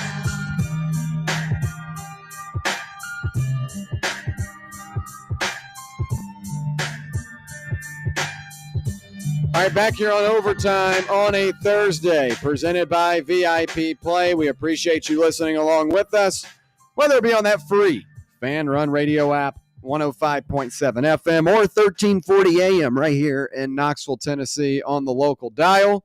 However you're listening or watching, we appreciate your time. Sorry, I had to sit up, Tyler. I mean, my back hurts. No, it's here. okay. I mean, yeah, your back hurts from carrying the show, but I thought it was funny because when you stood up, your voice got a little higher. Yeah, hey, on the make sure we got that black background on that stream too. We got some. There we go. Yeah, we're good. We're good. We're good. Yeah, cool. We're all set.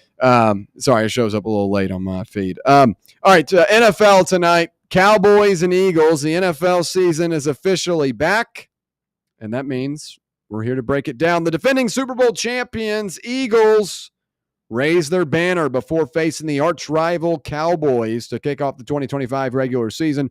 Jalen Hurts, Saquon Barkley led a veteran squad with many familiar faces from last season's title, while Dak Prescott and the Cowboys have had an interesting week. We'll just put it that way. Micah Parsons goes to Green Bay. A little bit of a shakeup there, and now they're going to have to turn things around and try to put together an impressive season.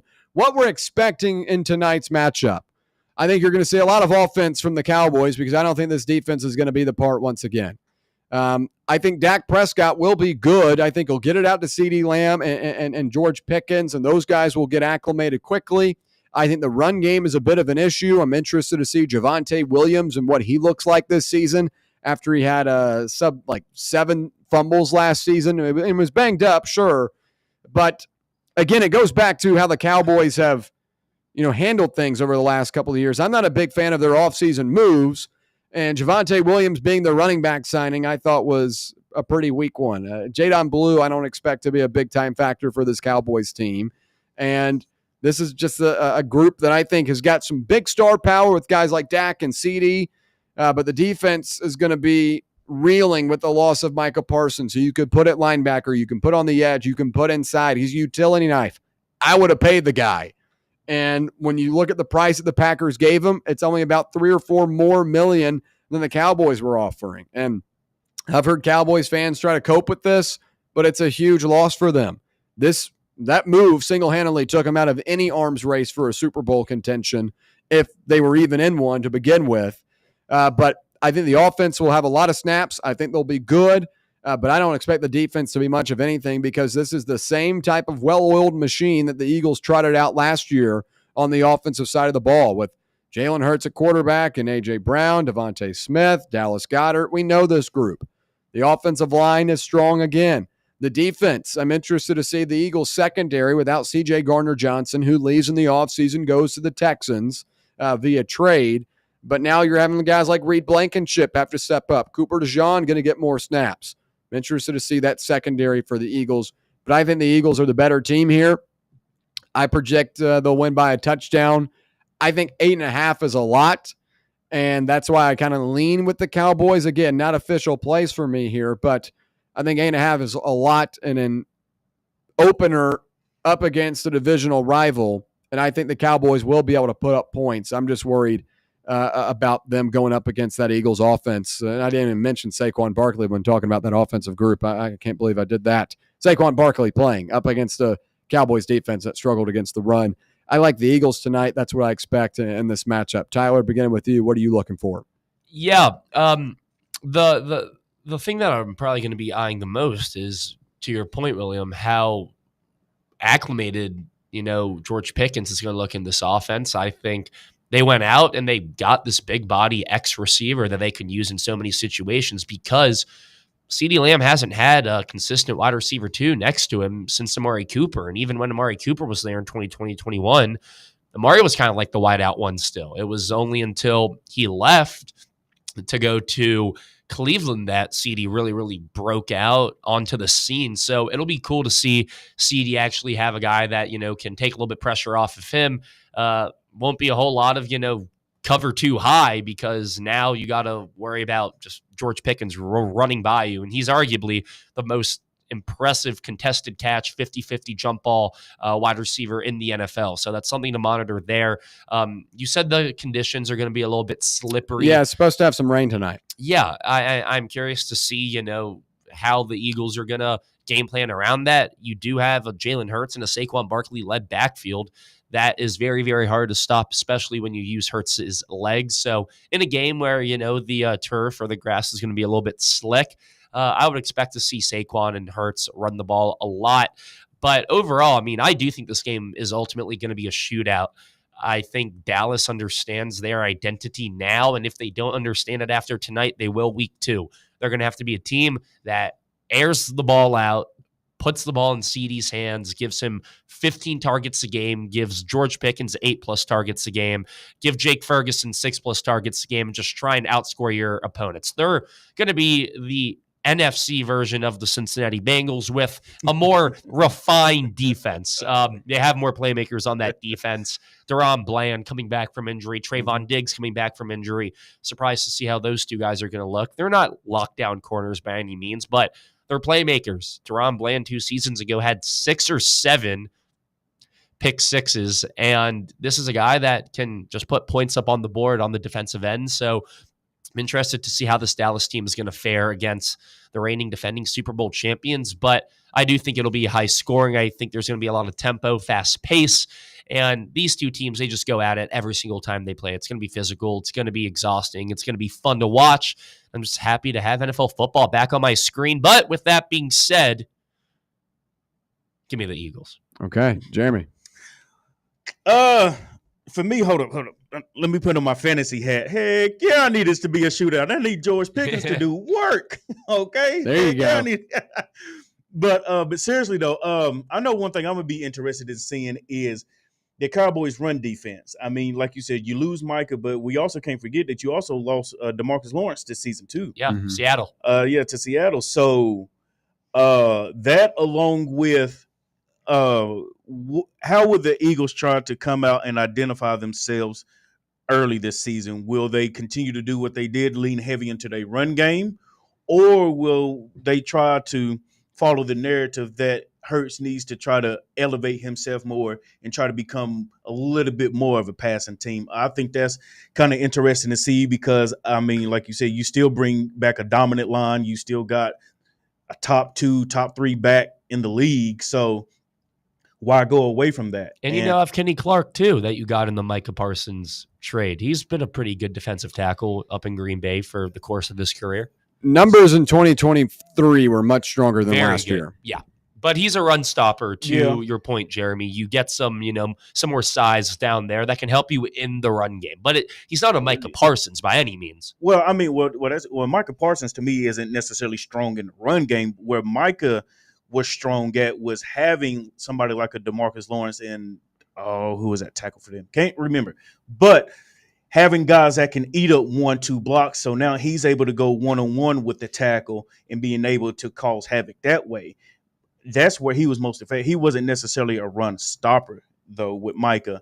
He was just, like I said, he was good with one-on-one, not necessarily a good coverage flat defender as well, but he had good bend, of course, quick off the ball and things like that. So that's what led to him being able to make sacks and things, of course, but also on his way to the quarterback being able to stop a run, not necessarily just a run stopper.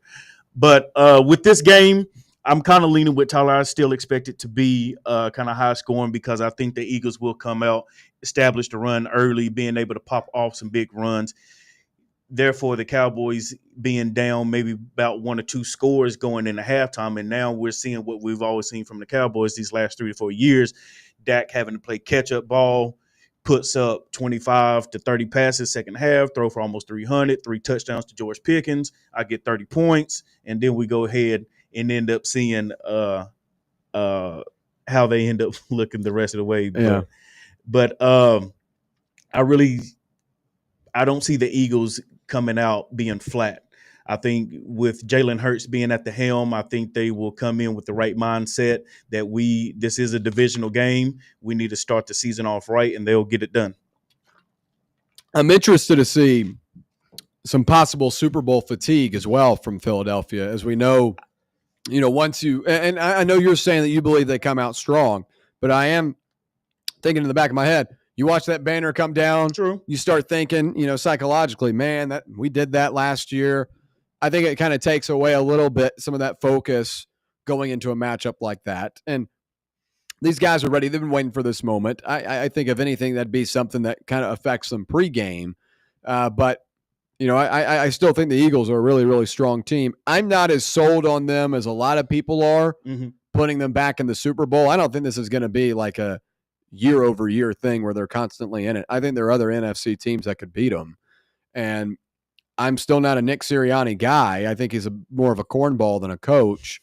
I think last year he was able to bring better guys on his staff and things changed. The year before, they were a disaster because his coordinator sucked. And the year before that, all the coordinators left and there was a big drop-off. So, I don't think he's really the coach. I think he's more so the face. And obviously he's the one that's got to answer the questions and is in charge of everything and in charge of the coordinators. But I don't think it's coincidence when he gets better guys in place, they're able to have success. So I'm not big on him, but I am big on this offensive line and Saquon Barkley, Jalen Hurts. And this is a group that has already proven they can do it at the best. But I think there are a lot of good teams in this NFC, and I'm not necessarily putting them, the Eagles, right back in that Super Bowl like a lot of people I saw on a cable network today saying that the Eagles, I mean, all 5 guys on the panel say the Eagles are making it. I mean, I would tell you this. I thought the point that you brought up with CJ being gone and Darius Slay being gone, I think that's huge, and I think that that's something that we'll see like later on in the season. But I think losing those 2 guys could end up being huge for them. So, they're also veteran presences too. I mean, they're vets. They're They're old and they had a great idea of that defense and their identity, and that's a big reason as to why they won the Super Bowl last year. But now you're handing the keys over to Cooper DeJean and Quinion Mitchell to guard Malik Neighbors, Terry McLaurin, Deebo Samuel, CeeDee Lamb, and George Pickens 6 times a season. That's a really big ask for 2 younger guys that, they had great years last year, but now you don't have the help of Slay. You don't have the help of Gardner Johnson. So because having 2 guys like that, I mean, they're vital in making sure that you are, 1, correct alignment, but 2, that you're in the correct coverage. Whether or not you're sticking with the same coverage, depending upon alignment of the offense, and or if you're switching coverage, like either pre-play and or post snap. So so that could end up being huge. Yeah. I want to hit on one point Tyler mentioned, talking about the Dallas cornerbacks, Deron Bland, Trayvon Diggs. Yes, they are playmakers, but they're big risk takers as well. I don't like when they jump routes because I think it ends up hurting them more than it helps them. And obviously Bland had, the most interceptions we've ever seen in a season 2 years ago. And Diggs was, on a similar trajectory earlier in his career. But these are guys that take too many risks for me to continue putting them up on a pedestal of really good lockdown corners. I don't think they're lockdown corners. I think they're guys that jump routes and make plays and can help you, but it's like one of those risk-reward things. Boom or bust. It's a boom if it's a big-time play. It's a bust if it goes the other way. Let me ask you this. So since I'm at least predicting that the Cowboys will always be playing from behind, so do you think that we will see more play like that from their secondary, necessarily trying to steal a possession here and there to try to give the ball back? Or do you think that they will try to play more closely reserved and more conservative, not trying to necessarily give up a big play? Well, I think if you're the outmatched team, you're going to have to take risk anyway. But I think that this is just how they play, regardless of if they're up or down. This is just how they play, because we've seen this year over year. The Cowboys were a 12-win team 2 years ago, lose to the Packers at home in that wild card game. They were risk takers back then. I think they're going to be the same type player this season as well. But I guess, and to answer your question, I do think that if you're going to be the lesser team, you've got to take a gamble sometimes to get that upper hand. And for guys like Bland and Diggs, they already do that, but maybe some of those big-time plays can turn a game. All right, when we come back, we'll wrap things up. Stay right here. It's Overtime on Fan Run Radio. Congratulations. You found sports radio that doesn't suck. This is Fan Run Radio, Knoxville.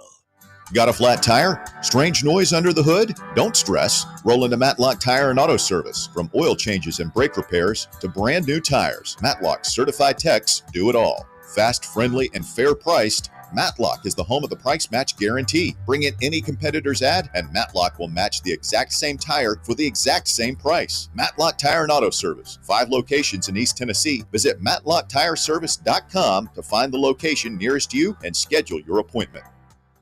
The number one problem we see at our clinic is delaying treatment. ED can get worse. Book your appointment right now.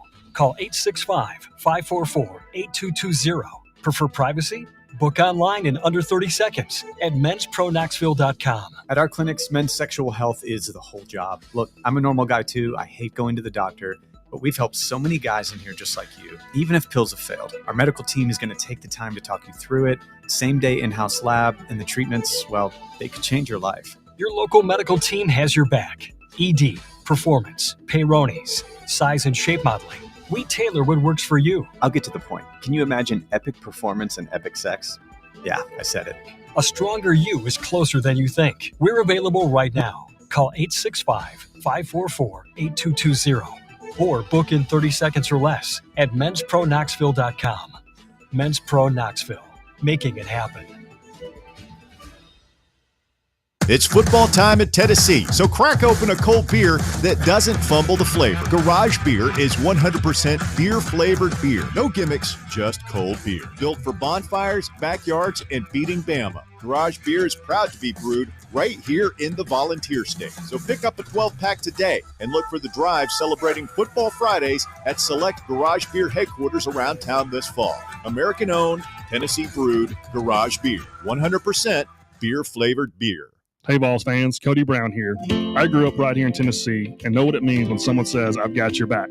That's why you can trust Farm Bureau Insurance of Tennessee. Whether it's your home, your vehicle, your family's future, or the business you built from the ground up, we will show up for all of your insurance needs. We are Tennesseans who understand what matters, which is doing right by you. Insurance is not all about just paperwork and policies, but it's about the people we insure every day. So if you want insurance that hits home, give me a call at 865-992-3871.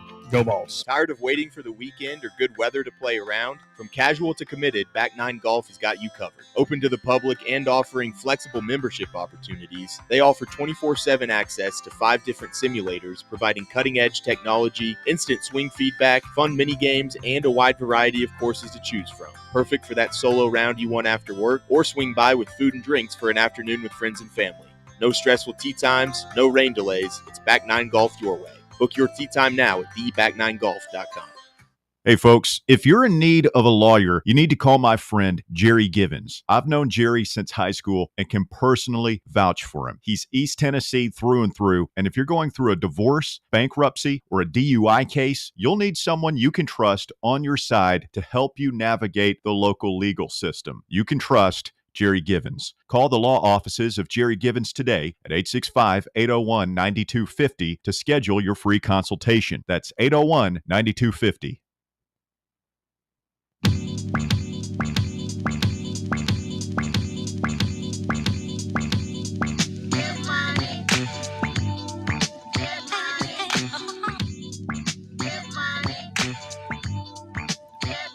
All right, quick final thoughts here on this Thursday edition of OT. I got places to be, so I can't be here for that long.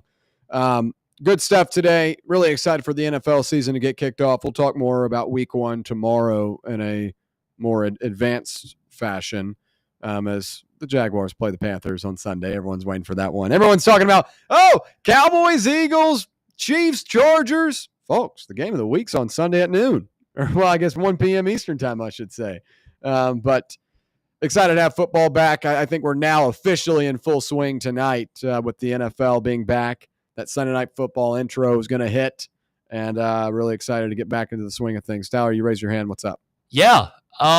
So I woke up this morning, and I was thinking of the best players to ever wear number 23. Mm-hmm. And obviously you have Michael Jordan, you have LeBron James. Right. But then I was like, wait, 23? I have someone that just turned 23 today.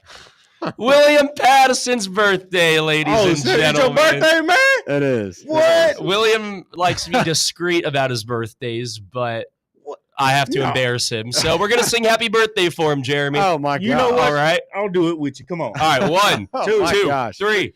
Happy birthday to you.